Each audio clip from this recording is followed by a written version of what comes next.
do. You know what's interesting though? The proponent, or the most famous proponent of the theory of evolution, is Charles Darwin. And there's a saying of Charles Darwin, and he says, "In my wildest fluctuations, I have never become an atheist." So even though he was a proponent of evolution, at the most can be argued that he became an agnostic. He never went into being an atheist and denying God. So what's interesting is that certain people, not yourself, but certain people think that evolution disproves God. So it'll be interesting to see where you're pitching your tent, because Charles Darwin didn't think that, and Asa Gray, who was his contemporary, was a Christian, and even he didn't think that as well. And they were close, and they would, have written correspondences. And Asa Gray said, "Look, I agree with evolution, but I'm still a Christian." So, what do you think? Do you think it disproves God, or? No, it's one of those I really don't know. I'd like to. I read the Bible many years ago, as I said. But what I'd like to do now is to read up on the science of it, and yes, that's what I'd like to do, and I think I'm going to actually. I don't know what book, but I'm sure I can find a book on the science of evolution as well. I don't suppose they'll bring God into it, but I'd like to see that side of it. I don't know who does it. Do you know the book? The thing is, when it comes to evolution, even these secondary school texts, even they talk about evolution as well. So it depends on the level of complexity you want to look into. And there's a lot of material out there for evolution, but evolution starts with the first self-replicating DNA. But then the question arises, where did the first self-replicating DNA come from? And that's when you need to say, okay, before evolution, then it comes down to the Big Bang, right?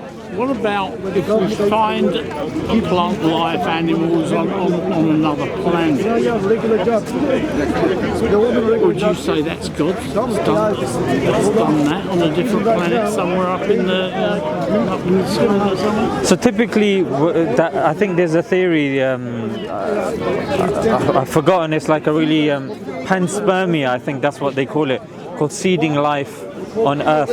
But then, John, it's like, rather than dealing with where did life come from on this planet, I think we're just pushing it on somewhere else. We're just pushing the burden elsewhere. So we're saying, it didn't come from here, it came from that planet. But then the question still arises, where did it come from on that planet? Yes. I wasn't actually suggesting that our life would be the same, it would be even related to another planet's life.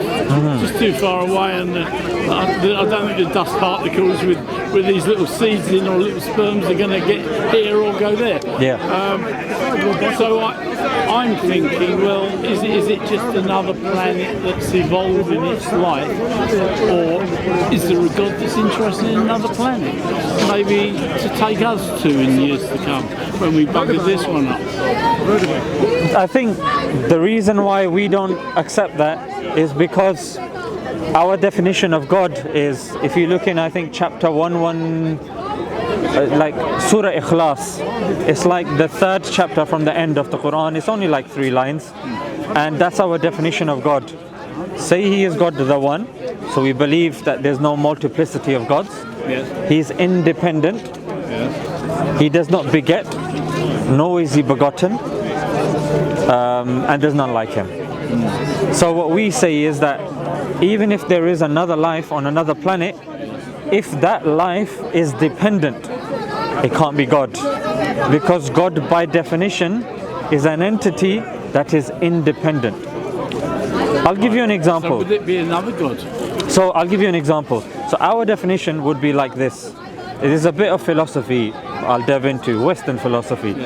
So there's something called infinite regress, and I'll break this down. Anytime you don't know, feel free to interrupt and say, this is going beyond me. and then I'll break it down as best as I can. All right. So I'll try.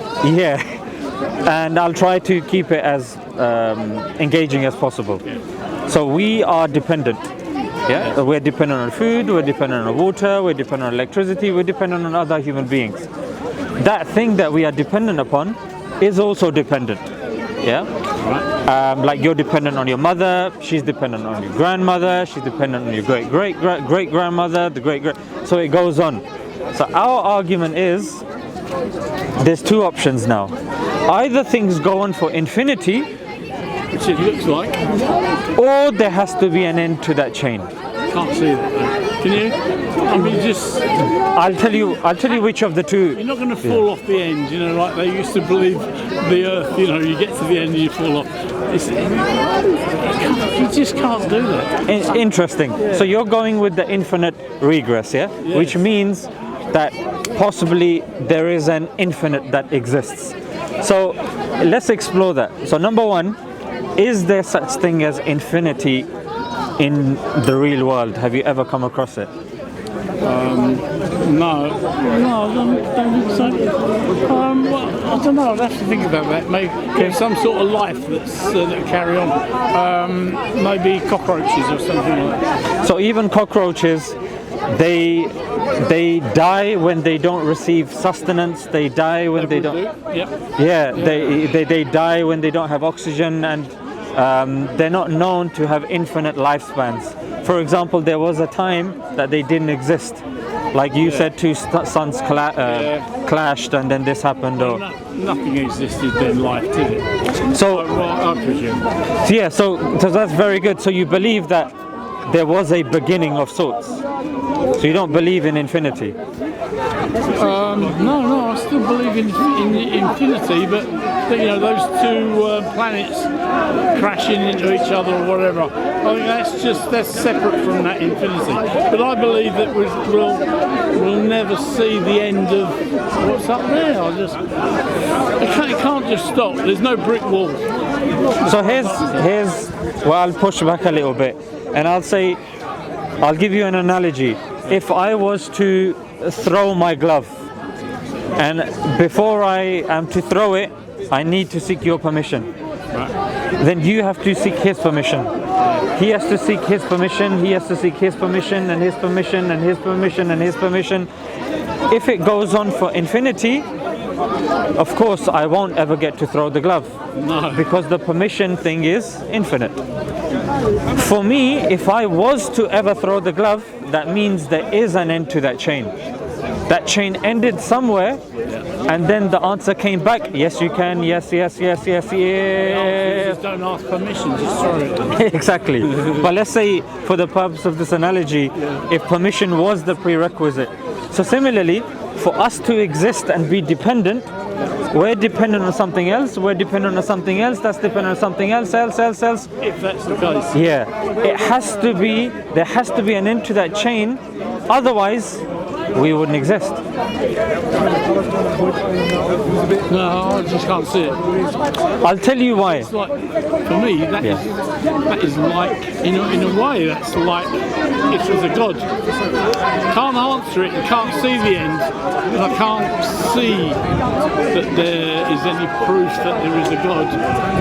Same as I can't see any end to that infinity, you know, where it's infinity as far as I'm concerned. It's a difficult one. I can't give you the answers. Yeah, no problem. I'm just getting you to, like last time when you went back. Yeah. That's all I ask. That there might be certain things that you might go, that was interesting. Let me look into it. So I'm going to now. I'm going to get on. I don't know what book. Whether it's a library book, maybe. I don't know. I actually fancy a book which would be partly on the both ideas, whether there is a God or whether there is, you know, all the earths of, what was the word we were looking for? Where it's just grown, evolved. Yeah. So it would be great if there was a book that put both sides to it in the one book, and you could read it. I don't know if that exists. I doubt it. Yeah, there are certain books. I mean, there's a good book by Stephen Myers. He takes the scientific side and he takes the intelligent design side. He's done a good job. John Lennox, he's a Christian. He's done that. Hamza Soutsis, he's a Muslim. He's got a book called The Divine Reality, in which he takes biology, philosophy, but he puts forward the Islamic argument as well. But here's the thing, John. If we just take the West here and we just look at what the West has said and done, if we look at Western philosophy, you've heard of Aristotle, right? Yes. So Aristotle, Plato, Kant, Locke. Don't know all of them. Yeah, maybe some of them. They're all Western philosophers. Yeah. Descartes, Spinoza, Leibniz, Hegel, Berkeley. All of these are Western philosophers. So what's the percentage that believe in religion out of those? So all of the ones that I mentioned, these all believe in a transcendent being. Now they have different definitions of God. So the question, I think, when it comes to, is it? Should we just move there? I think they're having an argument. Yeah. Let's just move down there.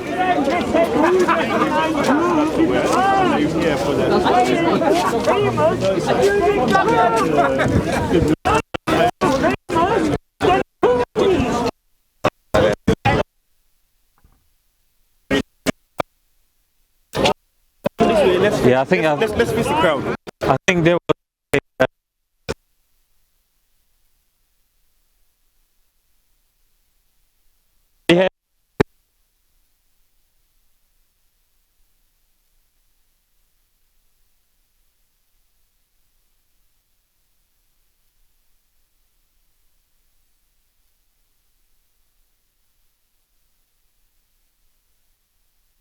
Yeah.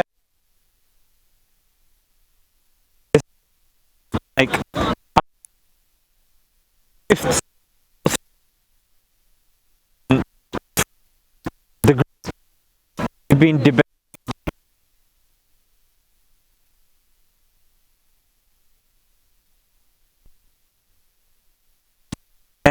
on